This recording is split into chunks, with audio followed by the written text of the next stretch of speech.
What's up, and welcome back to another TFT Masterclass by Fit Gamer. Today we will be doing a Kalista Flex guide and discussing the different variations and what to play on the new B patch. So I've talked about this a few times. Fit Gamer is having a TFT tournament. If you've already heard this part, then feel free to skip to the intro. If not, then continue listening. We are having a fall cup in the fall for silver to diamond players. This is only going to be $20 to enter, and not only do you get to enter into the actual tournament days where you have a minimum of 3 games to play and a chance to win a $350 total prize pool or $700 total prize pool, you will also get 2 boot camp days that will include masterclasses, physical performance training, TFT stat analysis, prep classes for tournaments, VOD reviews, scrims, and also a Q&A. So if this interests you, definitely check out the link in the description and definitely sign up for this amazing opportunity. Okay, so let's get straight into the actual class today. We're going to be talking about Kalista Flex, and this is going to be for the new B patch coming out tomorrow. So we're also going to do a little bit of what the B patch is, what it's going over, and how that'll affect the meta. A couple things. We're going to just talk about itemization, augments, and positioning for this composition. We're also going to add something new. So this is going to be the level 8 rolldown examples. So I've included some level 8 rolldown examples of Kalista Flex from the previous tournament, Tactician Trials 1. And then we're going to talk about what to do exactly each stage of the game so you know how to play and what boards to have during those stages. We're going to wrap things up with a Q&A and then get this uploaded onto YouTube. All right, let's get straight into the B patch changes. So this comes out tomorrow. This is going to be August 20th at about 12 p.m. PST. So this will be noon. A couple of main things. So flexible and strong hero augments have been nerfed. So flexible now is only going to be the next 2 stages, including the stage that you initially click this on. High horsepower and molten caramel. This is going to be the rumble and lily augments are going to be getting nerfed for their hero. And then also treasure armory, the portal has been disabled due to some bug.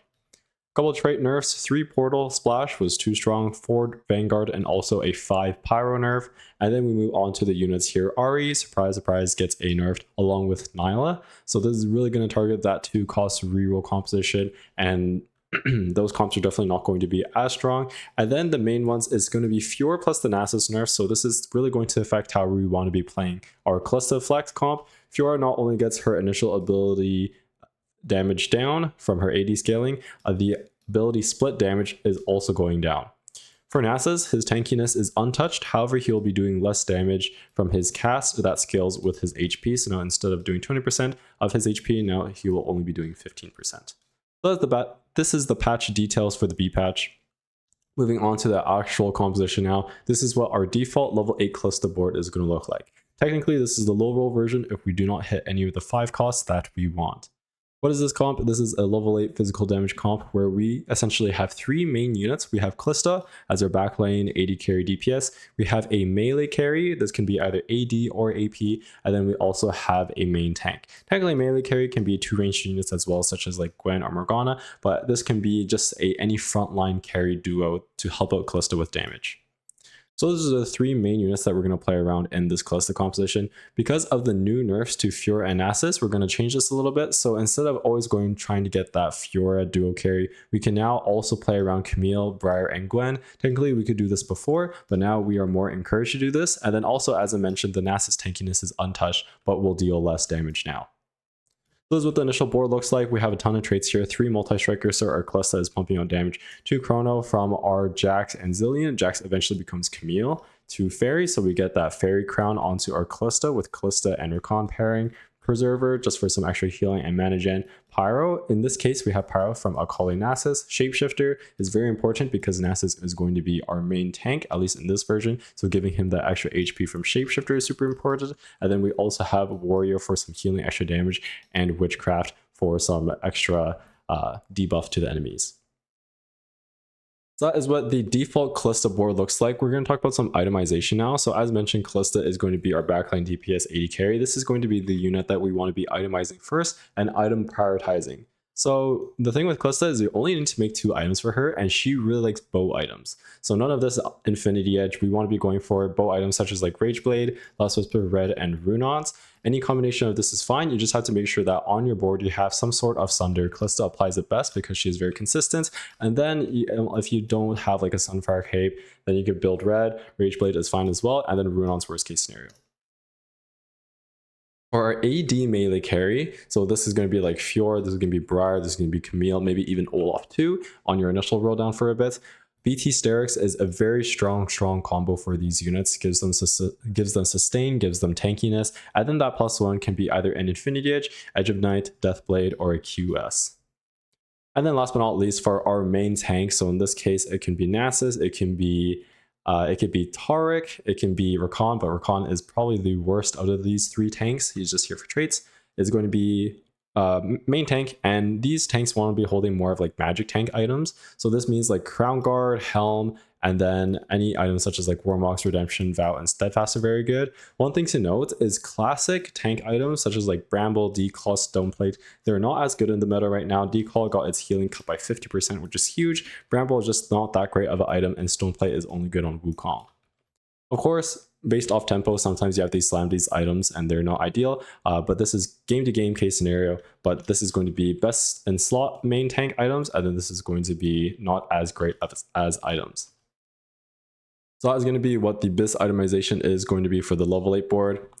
Moving on, we're going to talk about the high roll level 8 board. So there's essentially going to be 3 main legendary units that we're going to look for. Technically, we can also look for like Xerath if we're playing an Arcana version, but I'll talk about that later. The 3 are going to be Morgana, Camille, and Briar, and each of these have a replacement. So Morgana can go over Zillion, Camille will go over Jax, and Briar will go over Nico. And then regardless whether it's Jax 2 or Nico 2, you will be replacing these units because Briar CC is better just than a Nico, and then a Camille 1 is better than a Jax 2. On level 9, if you do somehow hit all 3 of these and you're playing this board, then you will add that Zillion on level 9 for another Preserver plus 2 Chrono, which is very important for keeping your team healthy. So those are the level 8 Kalista default variations. Now we're going to move on to like AP variations. So what if we have no AD bruiser items? We had prior that Kalista items. We got those bows off of Carousel. However, we were just dropped a lot of rods. We dropped like some gloves. Then we can play around Gwen on stage 4 instead of that Fiora. So this is an example if we have no AD bruiser items, I have AP items. We play this board instead. We still get worried. We have Sugarcroft with Bard and Gwen, and we have our Arcana version as well. Eventually, you're going to move these items to Diana 2 or Morgana 2 in this example down here, and we can cap out still by playing Camille, and eventually, in this case, we can play Xerath and Arcana that Xerath for that late game true damage from all the charms that we've been buying.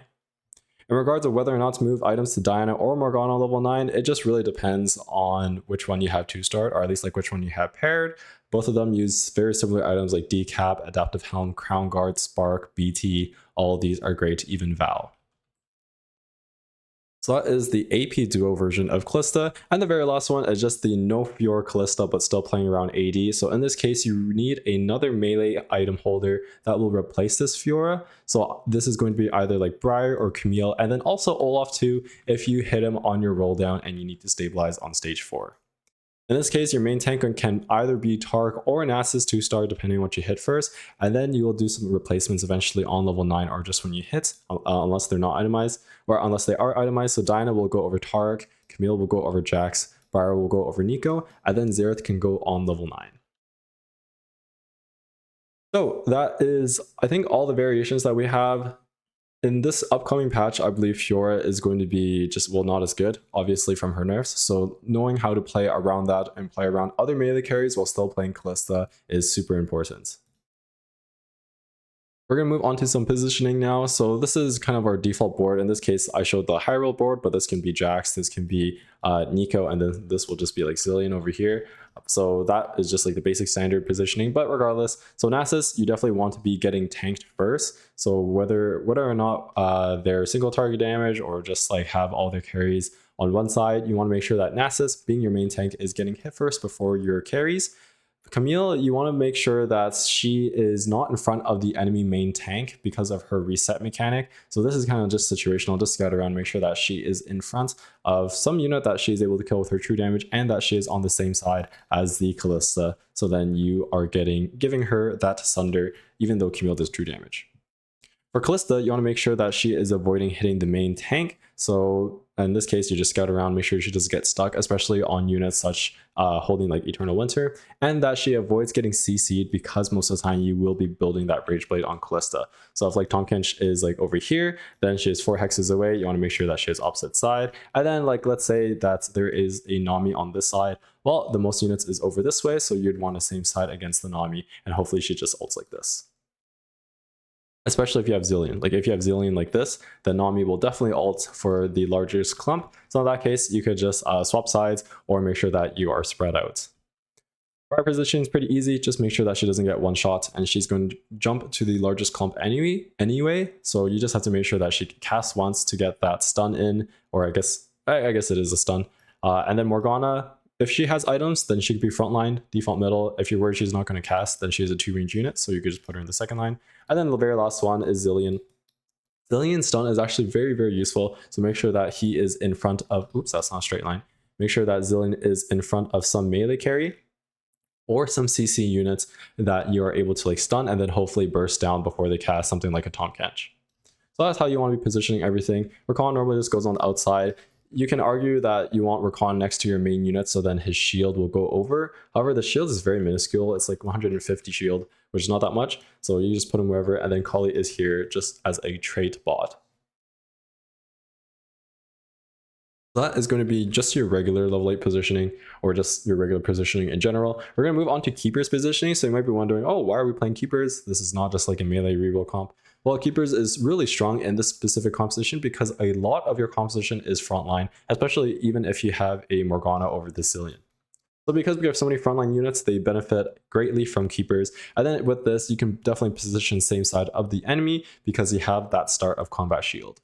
So definitely look out for Keepers. Both gold and silver are extremely good for this comp. And remember that Kalista has a jump back mechanic, so it's okay to even greet a little bit of this, and then she'll jump back to safety. So we're going to finish off with some best in slot augments for this composition. A couple of the prismatics, giant and mighty and movable objects are 2 of the best. Prismatic combat augments just for compositions in general. So this is just extremely good, making our team a lot tankier, and we have a lot of frontline units, so they really benefit from these bonus defensive stats. Fortune favors the brave, essentially just an insta win as long as nothing goes fishy. This is a very high cap composition because of the 5 cost, so playing Fortune default into Kalista is perfectly fine. Keepers, as I mentioned, any Thieves Gloves augments, we have a lot of carries that are able to use this, even like Rakan is able to use this. So any Thieves Gloves augment, like Band of Thieves, Sleight of Hand, Lucky Gloves, these are all great because we have an insane amount of holders. Any support items as well, looking for that Moonstone, looking for that Locket, any of these are fine. And then a couple other ones, Little Buddies, Exiles, Inspiring Epitaph, Stimpack are all great. And then Slammin and Epic are great because they allow you to get to level 8 very easily and allow you to either roll earlier or roll more for all of these 4 and 5 costs. So that is the best in slot augments for this composition. Make sure you keep this in mind as you're playing. And now we're going to go into something new. So I've added a couple clips of the roll down of the 4-2 or 4-1 for this Kalista comp from my previous tournament in Tech Trials. So we're going to check it out. I'll play the clip first and then we'll review it on the next slide.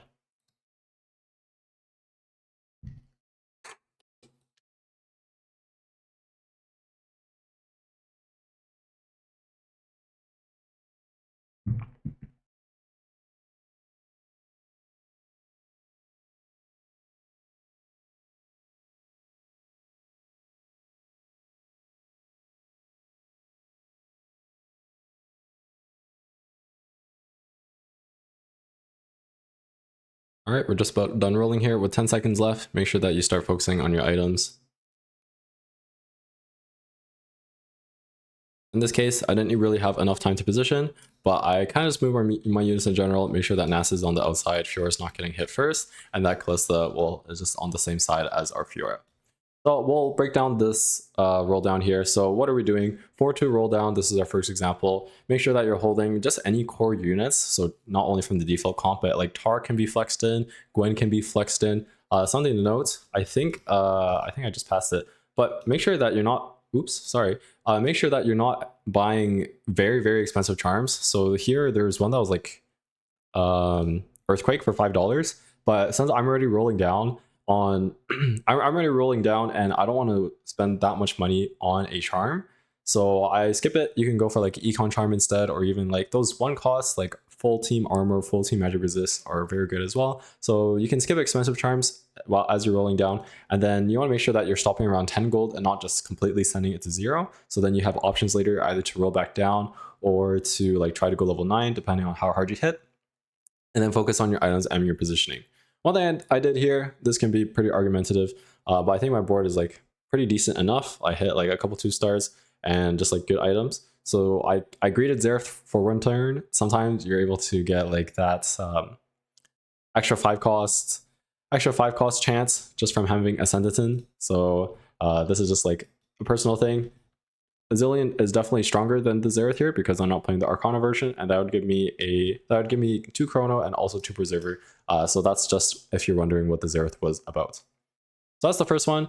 The second one here, we're gonna show it. So this is, I have Slam in here, so this allows me to roll on 4-1 with 50 gold, and I think I'm contested this game, so that's why I want to roll a little bit earlier.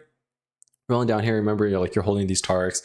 Sometimes you could play the Bastion version as soon as you hit Morgana. Well, Val is definitely better on Morgana than on the Nico, so we're selling that Nico as well. And ideally, you're not even playing Nico, right? So the 3 units that you're trying to drop are Nico, or are just replaces like Nico and Jax, and then eventually like Zillion / Morgana. So that's why you insta-sell that, get your items on, and then you are good to go. So I'll break this one down as well. Econ Augment, as I mentioned, allows you to roll more / earlier, especially if you are contested. That's why you see, and then also you see the instant Nico sell once you get that Morgana, because you want to make sure that your good items are on your better units. Always stop at 10 gold unless you're sitting on like 5 really insane pairs, and then you can roll like 3 more times, and then focus on your items and positioning. So that's that. Definitely sometimes you hit, sometimes you don't hit, but this is just how the game goes. And then after here, if you're curious, I make 20 gold by selling these units and holding on to Gwen pair and Tark pair. So that has been the more intro side and also a couple of examples. We're going to move on to the stage plans now and talk about what to do at each stage of the game. So because we are playing around Kalista and Rageblade, one of the best Rageblade holders early is Ashe. So we can actually just play the multi-striker board. So here, like level 3, just basic like 3 multi-striker. Once we get to level 5, pretty good spike, we could play like 3 Eldritch, 3 multi-striker, 2 warrior. A build like this is very strong. And then BT, Jax is an amazing holder of BT. If you hit an early Jax 2, which is definitely easier than like a Kali or Nyla 2, then really put that BT on Jax, put Crown Guard on Jax if you don't have that Rageblade right away. So any of this is fine. The actual comp of Kalista can be played from both like tempo and non-tempo spots. So this means like, oh, either you're like Fortune or Scoreboard Scrapper and go for the win outs, or go for more of a tempo spot like Epic, Slamming, or just overall win streak. We're going to play off your stage 1 unit orb drops. So if you're given like a multi-striker, like a Cassidy or a Kali, that is great. Same thing with warriors like Nyla or Kali. And then Eldritch early is super strong. It just essentially gives you 1 extra unit, and that also has CC and does some damage. Put those Kalista items either on your Ashe or Nyla, depending on what you have, and also who is 2-star. Like if you have a random Nyla 2-star, but like maybe like 2/2, then definitely put those items on her. But if you have an Ashe 2 or like even like Ashe Power 2/1 and you're playing multi-strikers, then put that Rageblade on that Ashe. That's for stage 1 and stage 2. Moving on to stage 3 here. Very strong board. Is just playing 5 multicaster. You can even roll a little bit on 3 to level 6 if you want, if you're missing one and you're trying to like win out stage 3 and you have very good items, or you have some augment on stage 2 that makes your stage 3 very strong, like Buried Treasure or like Over Encumbered. Always just play your strongest board while making as much econ as you can. So like in this case, just like 5 multi-striker. Any 3/2 augment that gives you combat can really help you win streak or at least tempo stage 3. So like Giant and Mighty, Immovable Object, these are just some examples. And then make sure that for Carousel or even any component anvils that you're prioritizing those Kalista items over any melee carry. And then last but not least, we get to stage 4. So either on stage 4/2 or 4/5, depending on how rich you are, sometimes even 4/1 if you have like Slamming or like Epic. Level to 8 and then roll down for a stable board. This is the high level version, of course. This is the standard version. And then anything can be, or these 2 units can be replaced, and then Zillion can be taken out temporarily for Morgana if you hit her as well. After stabilizing, you can econ back up, and then that gives you the option of whether or not you want to roll down later or try to go level 9. On stage 4, ideally you have a charm each round, because this is getting into like kind of mid to like late game, but definitely scout your matchups, see if it's necessary, and then if the charm actually helps you out. Like if you have 3 full magic damage players in your pool and you get like Ironclad for like full team armor, then you're like, okay, I could either roll for more charms, see if you're rolling for any extra upgrades. And if you're not rolling for any extra upgrades and you have that charm, then you're like, okay, well, I'm probably not buying this charm and just trying to go level 9. So that's all the stage plan. And that's it. So today we talked about Kalista Flex and how to play this composition. I'll do a quick recap and then we'll head to a Q&A for anyone watching this live. So today we talked about a couple different things. We talked about best in slot itemization for these units, best in slot augments, and also how to position with or without keepers. We even went into some level 8 roll down examples from the previous tournament tactician trials, day 2 or day 1. It was actually both. And then we talked about a stage plan, what to do at exactly each stage of the game to allow you to tempo, and then how to successfully transition into the actual board starting stage 4. That has been everything for today. Thank you so much for watching. Definitely check out the links in the description and our pinned comment. I'm Upsetmax. I will see you all on Thursday. Best of luck in your games, and good luck to everyone playing TAC Cup this upcoming weekend. Have a great night. I'll see y'all later.